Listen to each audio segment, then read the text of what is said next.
Demi penghematan uang negara, dahulu Presiden Gus Dur memutuskan tinggal di Istana Merdeka. Meski demikian, bukan berarti keluarga Gus Dur betah. Mereka mengaku banyak diganggu makhluk halus di istana peninggalan zaman kolonial itu. Putri Gus Dur, Yeni Wahid, pernah mengaku di akun Twitternya bahwa istana yang ia tinggali sangat tidak nyaman dan seram suasananya.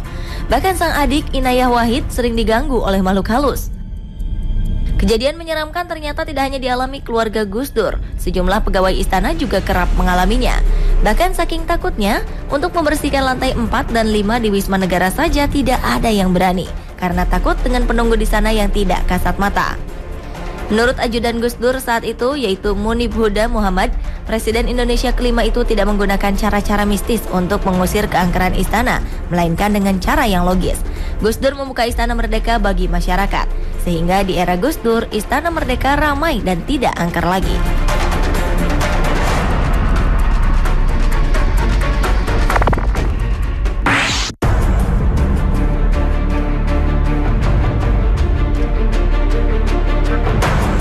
Istana Merdeka merupakan tempat resmi kediaman dan kantor Presiden Indonesia yang terletak satu kompleks dengan Istana Negara dan Binagraha, yaitu terletak di Jalan Merdeka Selatan, Jakarta. Istana dengan luas sekitar 2.400 meter persegi ini dibangun pada masa pemerintahan Gubernur Jenderal J.W. Van Lansberg pada 1873. Tercatat setelah Presiden pertama Indonesia, Soekarno, barulah Presiden keempat Abdurrahman Wahid alias Gus Dur yang memilih tinggal di istana. Kini Istana Merdeka ditinggali oleh Presiden ke-7 Indonesia, Joko Widodo, atau yang akrab disapa Jokowi. Yang menarik, ternyata Jokowi dan Ibu Negara Iriana Widodo bukan hanya tinggal, tetapi tidur di bekas ranjang Presiden Soekarno. Diketahui selama ini tak ada presiden yang berani tidur di ranjang kamar sang proklamator itu. Bahkan putri dari Bung Karno, Megawati Soekarno Putri sekalipun. Menurut Ahok, Gubernur DKI Jakarta, Presiden Jokowi termasuk salah satu presiden yang berani menempati kamar Bung Karno. Meski banyak informasi tentang bangunan tersebut yang penuh dengan cerita mistis, Jokowi mengaku tidak merasa terganggu oleh cerita-cerita itu.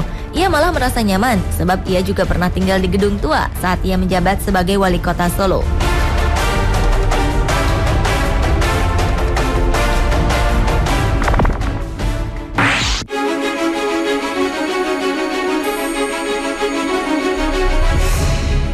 Sebagai pusat kegiatan pemerintahan negara, saat ini Istana Negara menjadi tempat penyelenggaraan acara-acara yang bersifat kenegaraan, antara lain pelantikan pejabat-pejabat tinggi negara hingga jamuan kenegaraan.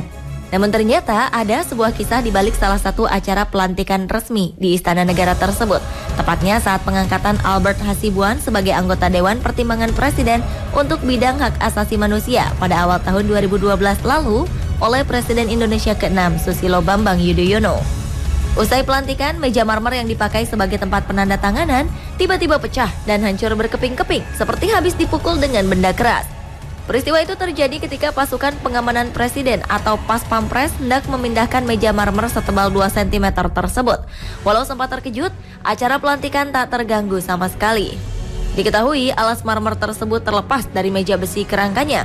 Namun ternyata ada juga yang mengaitkannya dengan hal-hal metafisika, yang konon pecahnya meja tersebut merupakan teguran dari si penunggu meja marmer bagi sang presiden kala itu.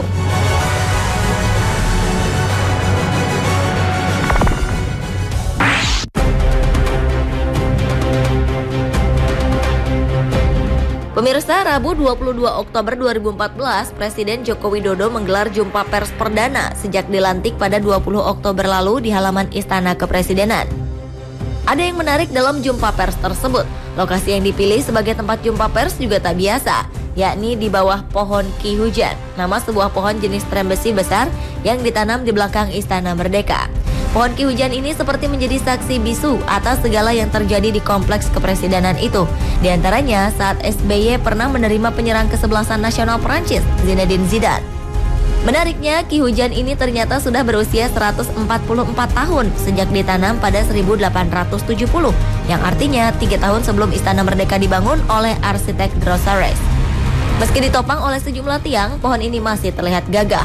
Yang menariknya lagi, pohon ini sempat diterjang angin puting beliung yang terjadi di kawasan istana pada 5 Januari 2012 silam. Banyak pohon bertumbangan, namun anehnya Ki Hujan tetap kokoh berdiri. Hanya dedaunannya saja yang rontok dan ranting-ranting kecil yang berjatuhan.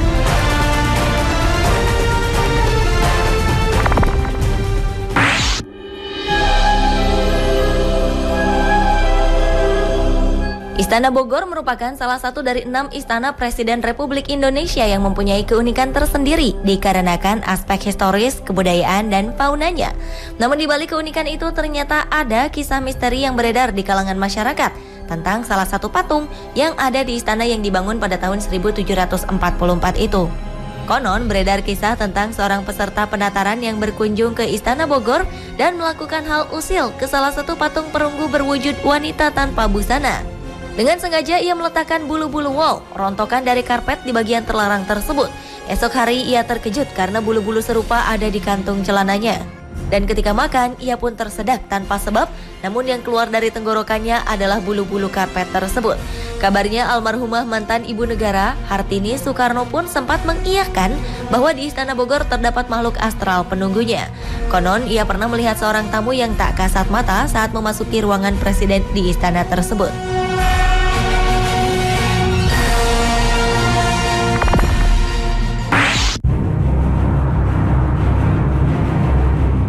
Istana Kepresidenan yang berada di Bali, yakni Istana Tampak Siring, adalah satu-satunya istana kepresidenan Republik Indonesia yang dibangun setelah Indonesia merdeka. Karena kelima istana lainnya, yakni Istana Negara, Istana Merdeka, Istana Bogor, Istana Cipanas, serta Istana Gedung Agung Yogyakarta dibangun semasa zaman kolonialisme Belanda. Istana Tampak Siring biasanya digunakan oleh presiden untuk beristirahat, melakukan rapat kerja, serta melakukan perundingan luar negeri. Istana Tampak Siring diprakarsai oleh Soekarno dan mulai dibangun pada tahun 1957 hingga tahun 1963. Di istana tersebut terdapat sebuah kamar yang dulu sempat dihuni Soekarno.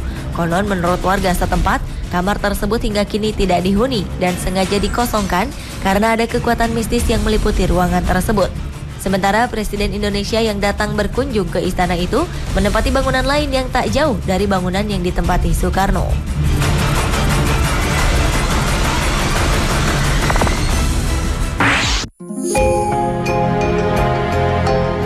Istana Gedung Agung merupakan salah satu dari 6 istana kepresidenan Republik Indonesia.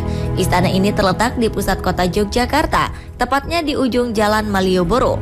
Gedung yang dibangun oleh seorang arsitek A. Payen ini pernah menjadi saksi sejarah ketika Bung Karno berkantor di sana saat Yogyakarta menjadi ibu kota baru Republik Indonesia.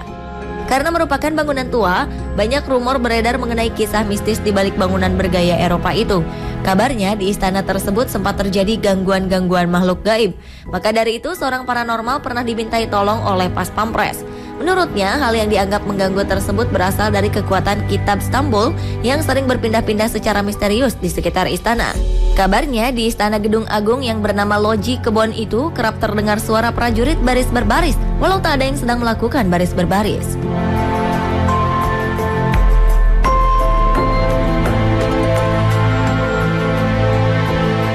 Pemirsa, itulah 7 peristiwa aneh yang pernah terjadi di Istana Kepresidenan Indonesia versi On The Spot.